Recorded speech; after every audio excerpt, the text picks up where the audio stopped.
самый вкусный вариант шаурмы в этом видео. А еще гарнир в виде уголечков. Разжигаем костер и даем ему прогореть. Маринованные в соусе барбекю бедрышки ставим на огонь. Готовим стандартно, как шашлык. Тут мы выкопали молодой картофель и решили сделать из него уголечки. Пока курочка готовится, я делаю соус, который я добавила майонез, оливковое масло и петрушку.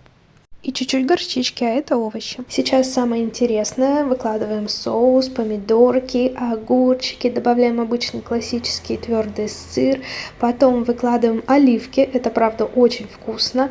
И, конечно же, наше сочное мяско, просто идеальное. Все это мы заворачиваем в обычную шаурму рулетиком.